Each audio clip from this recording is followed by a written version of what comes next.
मध्य प्रदेश में भ्रष्टाचार को लेकर मुख्यमंत्री शिवराज सिंह चौहान ने कहा कि भ्रष्टाचार जड़ से खत्म कर दिया जाएगा। आपको बता दें कि सीहोर जिले के अंदर सोसाइटी से निकलने वाले सरकारी गेहूं की खरीद फरोशी हो रही है, जो कि भ्रष्टाचार की भेंट चढ़ गया है। सीहोर शहर में सहकारी सोसाइटी का गेहूं कैसे खुलेआम ढाबे पर बेचा जा रहा है, कई जगह बेचे जाने की सूचना मिल रही है। वहीं कुछ गाड़ियों के वीडियो हमारे पास भी आए जिसमें गेहूं उतारते हुए गाड़ी, ट्रक और ढाबा मालिक और कर्मचारी साफ साफ दिख रहे हैं। तो देखिए सरकारी गेहूं की घपलेबाजी कैसे होती है।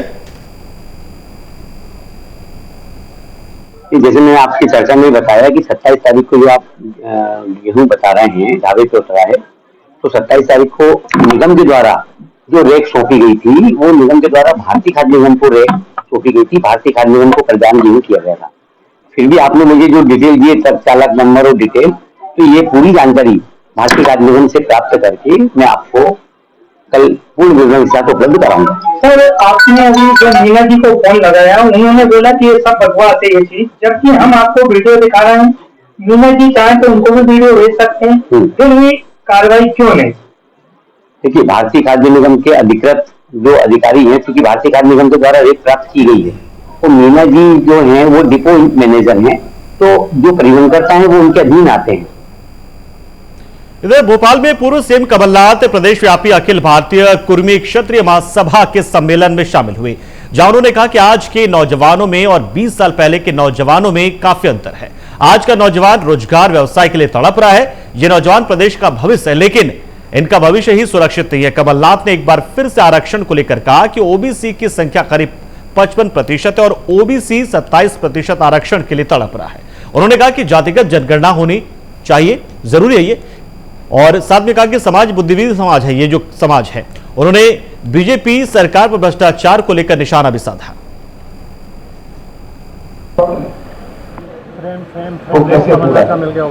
बहुत परिवर्तन हुआ। 20 साल पहले का नौजवान और आज का नौजवान में बहुत अंतर है। आज का नौजवान तो व्यवसाय के लिए तड़प रहा है, रोजगार के लिए तड़प रहा है, और ये मैं मानता हूं कि मध्य प्रदेश की सबसे बड़ी चुनौती है कि यही जो नई पीढ़ी है, हमारे नौजवान हैं, ये मध्य प्रदेश का निर्माण करेंगे भविष्य। अगर इनका ही भविष्य अंधेरे में रहा तो कैसा निर्माण होगा मध्य प्रदेश का। अभी जाति मतगणना की बात हुई, इससे मैं सहमत हूं। मैंने तो ये बहुत समय पहले कहा था कि मध्य प्रदेश में जाति मतगणना होनी चाहिए। 55% हमारे ओबीसी पिछड़ा वर्ग है मध्य प्रदेश में, 55%, और आप 27% के लिए तड़प रहे हैं। ये कितना बड़ा अन्याय है। अभी बिहार में कभी हाईकोर्ट ने रोक दिया, किस कारण रोका ये मैं नहीं जानता, पर जब हमने 27% आरक्षण दिया था, आपने कोई आंदोलन नहीं किया था, आपने कोई सम्मेलन नहीं किया। इधर मध्य प्रदेश से जुड़ी एक और खबर, ग्वालियर से जुड़ी एक खबर, जहां पर स्वर्णरेखा नदी के मामले में हाईकोर्ट में दायर जनहित याचिका पर हाईकोर्ट ने कड़ी नाराजगी जताई। हाईकोर्ट ने कहा कि यदि सरकारी रवैया नहीं सुधरता है तो उन्हें काम कराना आता है। एक जमाने की स्वर्णरेखा नदी ग्वालियर की जीवनदायिनी मानी जाती थी, लेकिन अब ये नाले में तब्दील हो चुकी है। इसी की बदहाल हालत को देखते हुए अधिवक्ता विश्वजीत रतौनिया ने हाईकोर्ट में जनहित याचिका दायर की है और उन्होंने स्वर्णरेखा नदी के कंक्रीटीकरण का विरोध भी किया। उन्होंने कहा कि नदी के कंक्रीटीकरण से शहर का जलस्तर तेजी से घट गया, जबकि पुराने समय में जब स्वर्णरेखा अपने मूल स्वरूप में बहती थी तब शहर का जलस्तर बेहतर था। हाईकोर्ट ने इस मामले में पिछली सुनवाई के दौरान न्याय मित्र और सरकारी अधिवक्ता से स्वर्णरेखा नाले के जीर्णोद्धार के लिए रोड मैप मांगा था, जिसे पेश करने में सरकार नाकाम रही है। हमारी एक पिटीशन थी ग्वालियर में, जो स्वर्णरेखा नदी है वर्तमान में नाला है, उस पर सुनवाई थी और लगातार सुनवाई चल रही है। पिछली सुनवाई पर भी शासन को और तमाम जो उसमें पार्टियां थी उनको रिपोर्ट पेश करना थी। एक बार फिर वो रिपोर्ट पेश करने में, जो अभी वर्तमान में आज सुनवाई हुई उस पर रिपोर्ट पेश करने में वो नाकाम रहे हैं। और स्पष्ट तौर पर कोर्ट ने नाराजगी जाहिर की है और फटकार लगाई है कि आप इस पर रिपोर्ट पेश क्यों नहीं कर रहे हैं। और जो एक गवर्नमेंट एडवोकेट जो शासन की तरफ से जो वहाँ पैरवी कर रहे थे उनको बहस करने के लिए सरकार ने कहा अगर आप रिपोर्ट पेश नहीं करेंगे, बहस करेंगे, हमको आदेश देना आता है किस तरीके से काम करवाया जाता है, उस पर जो बात हुई है। और सरकार ने माननीय न्यायालय ने वहाँ की सभी जो लोग हैं उसमें पार्टियां उनको संयुक्त तौर पर 4 जुलाई को एक रोड मैप दोबारा से पेश करने को कहा है। तो भोपाल में पालक महासंघ ने स्कूल शिक्षा मंत्री इंदर सिंह परमार को निजी स्कूलों की फीस को लेकर की जा रही मनमानी के खिलाफ ज्ञापन सौंपा। ज्ञापन में कहा गया है कि प्रदेश में निजी स्कूल नियम की अनदेखी कर लगातार अनियमितता में डूबे हुए, इसमें सरकारी महकमे में बैठे स्कूल के अधिकारी भी शामिल हैं। उनकी मिलीभगत के चलते निजी स्कूल अपनी मनमानी कर रहे हैं और बस फीस वसूलते हैं। पालक महासंघ ने चेतावनी देते हुए कहा कि अगर जल्दी इस पर कोई एक्शन नहीं लिया गया तो वे आंदोलन को मजबूर हो जाएंगे। स्कूलों की मनमानी के चलते छात्रों के पालकों से अधिक पैसा वसूलना बंद होना चाहिए। तो भोपाल में नेता प्रतिपक्ष डॉक्टर गोविंद सिंह ने केंद्रीय गृह मंत्री अमित शाह को पत्र लिखकर जिला कांग्रेस कमेटी कार्यालयों पर सीआईएसएफ की सुरक्षा उपलब्ध कराए जाने की मांग की। वहीं नेता प्रतिपक्ष ने पत्र में लिखा है कि जबलपुर शहर में बजरंग दल के कार्यकर्ताओं ने जिला कांग्रेस कमेटी के कार्यालय में घुसकर उपद्रव किया, तोड़फोड़ की और कर्मचारियों के साथ अभद्रता की। इस पूरे घटनाक्रम के दौरान मध्य प्रदेश की पुलिस मूक दर्शक बनकर तमाशा देखती रही। बजरंग दल के कार्यकर्ताओं की इतनी हिम्मत हो गई है कि वे कानून की परवाह किए बिना कांग्रेस पार्टी के कार्यालयों को अपना निशाना बना रहे हैं।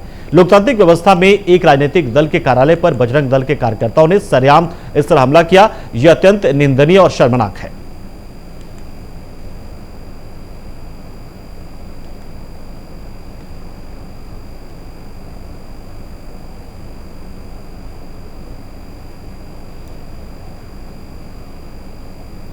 तो Jayshree Gayatri foods products private limited company की ओर से वरिष्ठ समाजसेवी राजेंद्र प्रसाद मोदी की ग्रामीण क्षेत्र में चर्चा का विषय हो रहा है। वहीं कंपनी के मैनेजिंग डायरेक्टर किशन मोदी के मार्गदर्शन में मेवाड़ा गहलोत सामूहिक समाज सम्मेलन में 22 जोड़ों को 25 लाख रुपए के दहेज की सामग्री का वितरण किया। तो यहां पर वर वधू के चेहरे पर खुशी की लहर दौड़ गई और मेवाड़ा समाज के अलावा अन्य ने इस पहल का स्वागत करते हुए वरिष्ठ समाजसेवी श्री मोदी को सम्मानित भी किया। अभी 22 जोड़े थे जिसमें 21 जोड़े मेवाड़ा समाज के थे, एक जोड़ा जो है ब्राह्मण समाज का था। आज की जो बदली हुई समस्याएं हैं और जो बदल रही है इस समय परिस्थितियां, उनमें एक मध्यम वर्गीय परिवार को 2-4 बेटियों की शादी करना एक अत्यंत दुर्लभ कार्य हो गया और इसीलिए हर समाज ने इस बात की पहल की है कि हम कम से कम मतलब दहेज में कम से कम उसमें हम जो है बच्चियों की शादियां कराएंगे। सामूहिक विवाह सम्मेलन में खर्चा कम होता है, हर चीज का खर्चा। इधर सियोरिया के लेपा गांव में मुरैना में आज सुबह 2 पक्ष आमने सामने भिड़ गए, जमकर लाठियां चली। एक पक्ष के 2 लोगों ने बंदूक से फायर कर 5 लोगों को मौत के घाट उतार दिया। गांव में 5 लोगों की हत्या के बाद से क्षेत्र में सनसनी फैल गई। पूरे गांव में दहशत का माहौल है। वहीं घटना की जानकारी मिलते पुलिस प्रशासन भी मौके पर पहुंची और पड़ताल शुरू कर दी। आपको बता दें कि पहले लाठियों से मारपीट शुरू हुई। दोनों पक्ष लाठियां लेकर सड़क पर उतरे थे, लेकिन इससे बीच एक पक्ष ने बंदूकें निकाली और दूसरे पक्ष के 5 लोगों पर गोलियों से वार कर उन्हें मौत के घाट उतार दिया।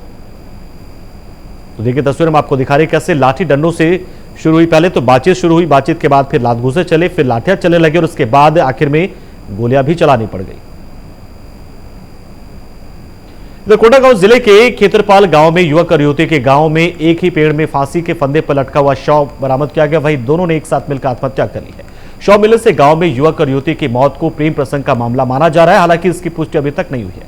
पुलिस के जांच विवेचना के बाद ही युवक युवती के मौत के कारणों का पता चल पाएगा। फिलहाल पुलिस मामले की जांच में जुटी है। कर्नाटक विधानसभा चुनाव में बजरंग दल पर बैन लगाने की बात अब तूल पकड़ने लगी। कांग्रेस के राष्ट्रीय अध्यक्ष मल्लिकार्जुन खड़गे और छत्तीसगढ़ के मुख्यमंत्री भूपेश बघेल के बयान के बाद बजरंग दल के समर्थक जगह जगह विरोध प्रदर्शन करे। वहीं विश्व हिंदू परिषद और बजरंग दल के कार्यकर्ताओं और समर्थकों ने विरोध प्रदर्शन करते हुए बिलासपुर के नेहरू चौक पर धरना प्रदर्शन किया। बड़ी संख्या में बजरंग दल के समर्थक और विश्व हिंदू परिषद के समर्थकों ने कांग्रेस सरकार के खिलाफ जमकर नारेबाजी की, विरोध प्रदर्शन किया, साथ ही राज्य सरकार को हिंदू विरोधी बताया।